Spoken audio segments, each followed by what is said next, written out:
आज गावातील युवकांनी मिळून झाडे लावली व आधी लावलेली झाडे आहेत त्याबद्दलची अडचण करून स्वच्छ केली। तर नमस्कार मंडळी, अमोल शिंदेला सोबत घेतलं आणि आलो गावातील नर्सरीमध्ये। आज गावामध्ये झाडे लावायची होती, झाडे घेण्यासाठी नर्सरीमध्ये आलो होतो। इथं संभाजी डोंगरेने आम्हाला चांगली झाडे काढून दिली, 20-25 झाडे घेतली। एका गाडीवर नेता येणार नव्हती, त्यासाठी विशाल, चिट्या, भया आणि नामदेव हे आले होते। त्यांनी बरेच झाडे गाडीवर घेतली। मी हातात झाडे घेऊन चालू लागलो, कारण माझी गाडी रोडवर लावली होती। सर्व झाडे घेऊन गावात आलो। आपण याआधी रोडला झाडे लावलेली आहेत, पण काही कारणास्तव ते काही झाडे गेले, त्या ठिकाणी आपल्याला नवीन झाडे लावायची होती। दीपक धनके आला, त्याच्या हातून आम्ही पहिलं झाड लावलं। आधी लावलेल्या झाडाभोवतालची अडचण चिट्याने काढायला सुरुवात केली। चिट्या अगदी व्यवस्थितपणे झाडाभोवतालची अडचण काढू लागला।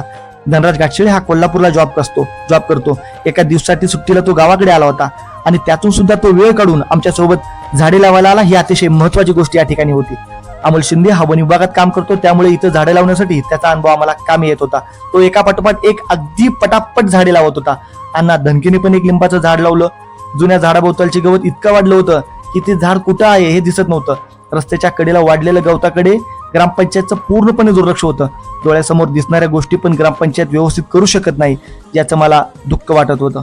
असो, ऋषिकेश आणि मी झाडाभोवताली वाढलेले एक गोचडीचं झाड तोडू लागलो आणि या ठिकाणी पिळदार शरीराचा मोठा माणूस महेश देवकर आला। झाडाभोवतालचं गवत काढू लागला। नारळीच्या झाडाला गवताने इतकं वेढलं होतं की सर्व अडचण हे महेशनं अगदी व्यवस्थितपणे बाजूला केली आणि नारळीच्या झाडाला मोकळा श्वास दिला। बाळासाहेब धनके यांनी पण हातभार लावला। सोनू पांढरे व राजेंद्र भोजने हे पण एक झाड लावू लागले। माणसाला किती जरी काम असलं तर त्यातून तासभर वेळ काढून आपल्या गावासाठी दिला पाहिजे, कारण लोकसभागातून झालेली कामं ही समाजाच्या विकासात आणि प्रगतीत महत्वाची भूमिका बजावतात। नागू धनकेने पण झाड लावलं आणि तो पण श्रमदानामध्ये सामील झाला। दक्कन चोरमली झाडे छाटणी करू लागला। त्याचा द्राक्षाची बाग छाटणी करण्याचा अनुभव आम्हाला इथं कामात येत होता। गावात लाईटच्या संदर्भात सेवा देणारे अंकुश गायकवाड हे पण झाडाची सेवा करू लागले।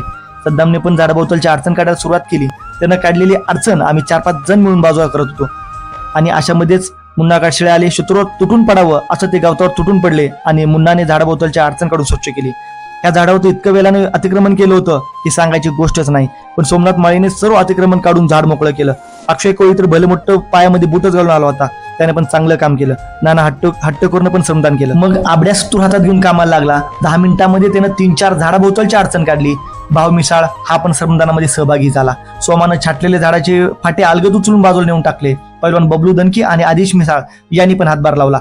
मित्रांनो, गाव हे आपलं आहे, फक्त आपलं आहे म्हणून चालत नाही। आपल्या गावासाठी आपण काहीतरी करायला हवं। मी असं म्हणणार नाही रोजचा कामधंदा सोडा आणि गावासाठी काहीतरी करा, अजिबात नाही। महिन्यातून 1 दिवस नक्की काढा। 1 दिवस निघत नसेल तर 1 तास काढा, कारण आपण सर्वांनी मिळून काम केलं तरच आपण आपल्या गावाला पुढे घेऊन जाऊ। धन्यवाद।